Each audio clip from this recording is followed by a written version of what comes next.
Now, like I said, your standards are where you end up in life. But here's the danger. Let's say you have a standard that you want to make $1 million a year US. And let's say in the real world you actually drop below that standard and you're making 700,000 US. And what you're doing is not working. You're trying to get back up that $1 million, but it seems no matter what you do, it doesn't make a difference. You just can't get ahead. After a while, your brain will say, you know what, this is no good. I have so much pain here, and you'll actually lower your own standard if you feel too much pain. Then what happens is it becomes a vicious cycle that starts to get worse and worse and worse. And before you know it, you'll say, man, you know, this whole thing is not working. I'm just trying so hard. I'm not getting anywhere. And this sort of negative feedback loop starts happening. And before you know it, you start lowering your standard a bit more, a bit more, a bit more.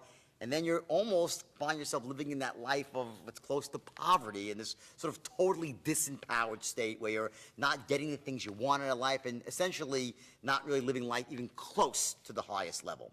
Listen, your standards are crucial. They represent your musts in life, the bottom line. So one of the things we're going to do here is actually identify what your standards currently are. And then we'll look at whether or not they suit your vision. In other words, does your standards match your vision? And if they don't, we're going to raise them, and I'll show you exactly how to do that. Now, before I go any further here, there are two sides to this equation I want to go through. One side is people who have incredibly high standards, but they actually lack the skill sets in the real world to make their standards a reality. Then you have the other side of the equation, which is someone that has really, really low standards, but they have tons of skill. In both situations, what you have essentially is dissonance, right? In one case, high standards, but you need to learn stuff in order to really make those standards a reality. Eventually what will happen is what? You'll go out there, try something, fail at it, and eventually lower your standards.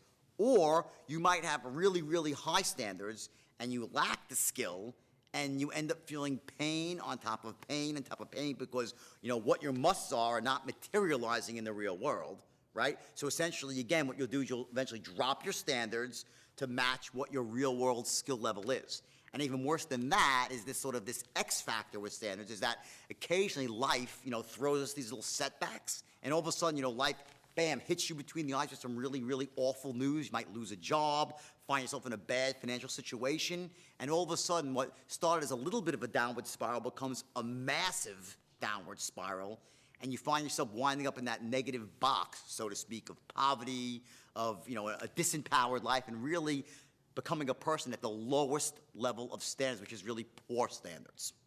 So let's start by defining exactly where your standards are right now, and then we'll look at how you can increase them. And this is called turning your shoulds into musts. What does that mean? Well, your musts are the things in life that you must have. You see, we always get our musts, but we very seldom get our shoulds.